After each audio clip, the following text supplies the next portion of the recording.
Hey everyone, and welcome to this explainer. Today, we're actually embarking on a bit of a mathematical translation mission. I want you to think of math as this beautifully intricate secret code.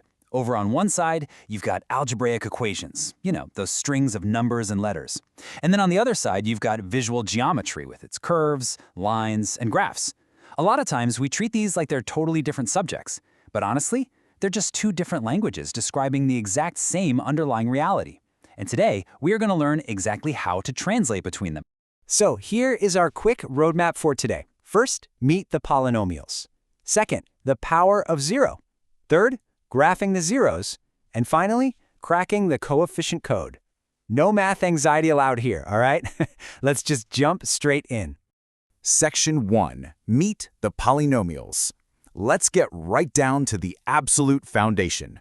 What exactly are these algebraic machines we're working with? To really understand a polynomial, you've got to look at its degree. The degree is literally just the highest power of x in a polynomial, which we usually call p of x.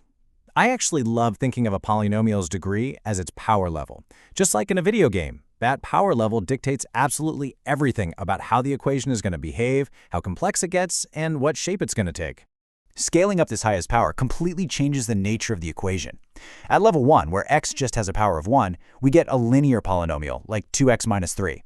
Step it up to level 2 by introducing an x squared, say x squared minus 3x minus 4, and we get a quadratic. Fun fact, the word quadratic actually comes from quadrate, which literally means square. Finally, we hit level 3 with the highest power of 3, giving us a cubic polynomial, like 2 minus x cubed. Section 2. The power of zero. Now that we've got our polynomial power levels down, it's time to meet the absolute hero of our story. In everyday life, zero just means nothing, right? But in the world of polynomials, it means everything. A zero of a polynomial is a very specific real number. Let's just call it k for a second. If you replace all the x's in your equation with that number k, the entire polynomial evaluates to exactly 0. The biggest takeaway here is that a zero isn't necessarily the number 0 itself. It's the magic input that shuts the whole algebraic machine down and perfectly balances it to output a 0. Let's make this super concrete with a specific example. Take our level 2 quadratic machine. P of x equals x squared minus 3x minus 4. What actually happens if we drop a 4 into this machine? Well, we get 4 squared, which is 16. Then we subtract 3 times 4, which is 12. So now we're at 4. Then we subtract the final 4, and boom, we hit exactly 0. Dropping a 4 into this equation balances everything perfectly. So the number 4 is officially a 0 of this specific polynomial. Section 3. Graphing the zeros. We've seen how a zero works in abstract algebra, but it is time to translate this into visual geometry, because seeing is believing. Going right back to level 1, linear polynomials. The graph of a linear polynomial is always going to be a straight line, and this brilliantly illustrates our translation.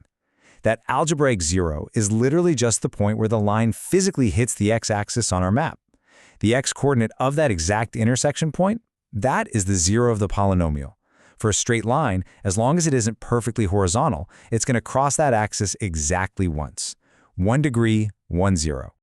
Moving up to power level 2, we hit our quadratics. And because the degree is 2, a quadratic polynomial can have a maximum of 2 zeros. Quadratics don't draw straight lines. Instead, they create these beautiful sweeping U-shapes called parabolas. And because it's a curve, it can dip down, cross the x-axis, turn around, and slice right back up through it.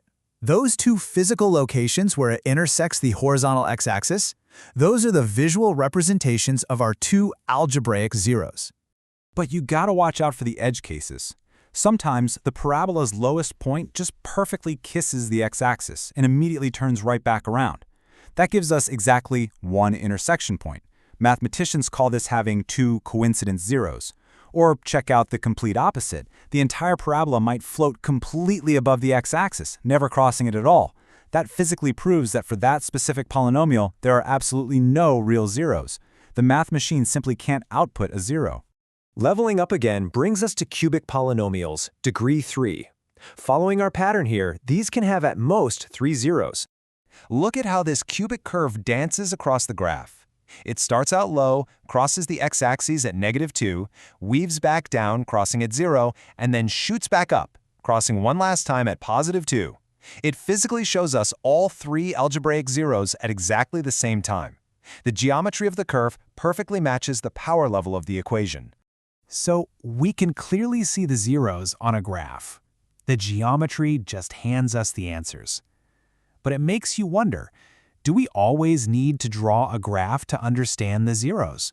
Or is there some secret link buried right inside the original equation's numbers, the coefficients, that can give us the zeros without ever having to pick up a pencil to graph it? Section 4, Cracking the Coefficient Code. Let's move to the final piece of the puzzle. This is where the structural beauty of polynomials really shines. What is truly incredible here is this elegant shortcut. For any general quadratic polynomial written as ax squared plus bx plus c, those letters a, b, and c are your coefficients. The math proves that if you simply take the negative of b and divide it by a, you get the exact sum of the two zeros. And if you take c and divide it by a, you get the exact product of those zeros. We can instantly find the relationship between the zeros just by looking at the coefficient code. No curves, no solving for the individual zeros, just the code. And you know what? This isn't just a fluke for level 2 quadratics. This secret handshake extends straight into level 3 cubic equations as well. For a cubic, the sum of its three zeros is still perfectly predicted by -b over a. And the product of all three zeros? That maps perfectly to -d over a, where d is the final constant term. The pattern just reliably continues, proving how perfectly ordered and interconnected this whole mathematical universe really is. We've successfully translated the languages of algebra and geometry today. We've seen exactly how lines, parabolas, and cubic curves physically map out algebraic zeros. But I want to leave you with this final thought. If the degree, let's call it n, dictates that a curve can intersect the axis n times, what wild, beautifully unmapped geometric shapes are waiting for you in those higher powers? What does a 5th degree curve even look like? Or a 100th degree polynomial? The code is out there, just waiting to be cracked. Thanks for joining me on this explainer, and keep looking for those connections.